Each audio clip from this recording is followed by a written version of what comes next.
How's it going, guys? My name's Corbin, and in this video I'm going to be showing you how to mount a S&K scope rail to your Lee Enfield or Lithgow SMLE3. This is from Brownells in Canberra. This actually isn't mounted, it's just a dovetail. That's a Picatinny, however, just for display purposes. I will be fitting this scope to it, just need the rings. So for now, we'll show you how to mount the base itself, what you're going to need, and really it's quite simple. No drilling or tapping required. It just has ring there that it'll compress to, and then you've got a wedge that'll go under the feed block there for the stripper clips. So let's get into it. So we've got our S&K kit there, as well as the instructions, a large and a small flathead screwdriver, and some Allen keys.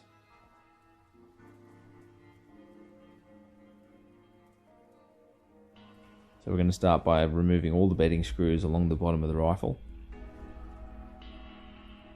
Next, you have the screws on the trigger guard and this mounting plate for the target sight that was on the rifle, the band screws, and the other screw on the nose cone just there. So we've undone the band and removed the sling. That'll allow the top piece to come off. Pop the band off like so. Find the screw. Keep it somewhere safe so we don't lose it, and pop. Comes straight off. Next, we'll undo the bayonet lug fitting. This whole assembly just will slide off once the screw is removed. Give it a bit of a wiggle, apply pressure, there you go.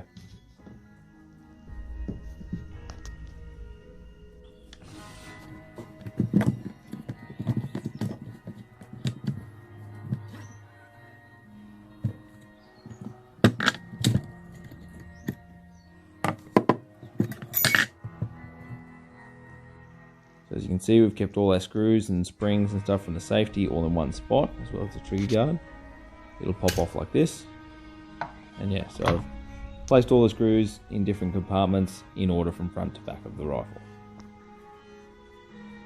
So now the rifle is disassembled, it's time to grab our ring.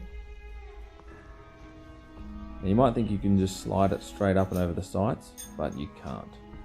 What you actually have to do is gently bend the ring. It'll open up, pop it over the barrel, and then bend it back. You can bend it close enough to get the screw in, and then tighten the clamp down. And when you're done, it should sit right in front of the recoil lug, like so. Next, the instructions say to use a Dremel, but I just used a light chisel and carved this out. That allows the band to fit in there, because you've obviously added an extra bit of width. So you want to take a look at your iron sights and just double check which side your button is on to move the sight. You'll notice that this guard has an offset, allowing that to go through. Chuck it in here with the screw in. Make sure you put the screw in. You don't want to get your barrel in without the screw, because you'll have to pull the whole rifle apart. Now with the top piece on, we are ready to grab our barrel band. You'll notice that at the top, where the hinge is, fits into a pre-cut slot.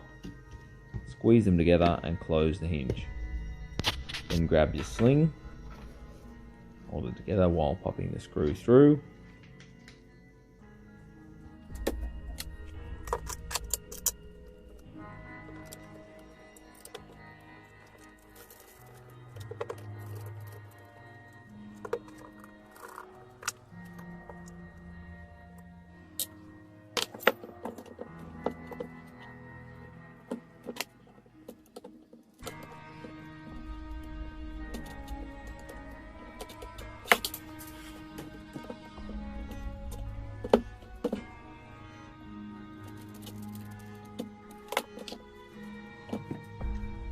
Remember when we put the sight guard on, that little screw I was talking about? This is what goes onto it. So it's a reverse screw, basically. That's what it screws into.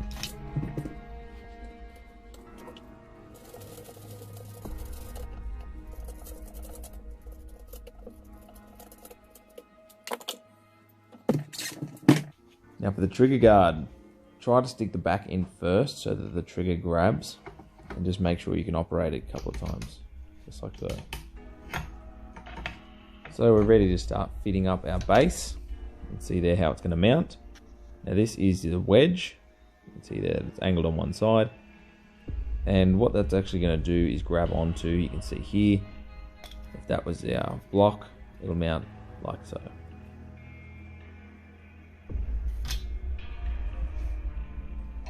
Now this might be the trickiest part, is trying to get the wedge perfectly level whilst screwing into it. Make sure that you don't put the screw in on an angle because you'll ruin the thread. So that's the one thing to be very careful of. Other than that, tighten down your screws, maybe put a bit of blue Loctite on there just for that extra bit of recoil resistance. And you're ready to go. Chuck your scope on and happy days. Hopefully we've helped you fit your S&K mount. Anyone wondering, this was purchased from Brownells. You can get it for $106 online, excluding shipping. And as you know, no drilling or tapping required. Very snug fit, especially with the Loctite on there.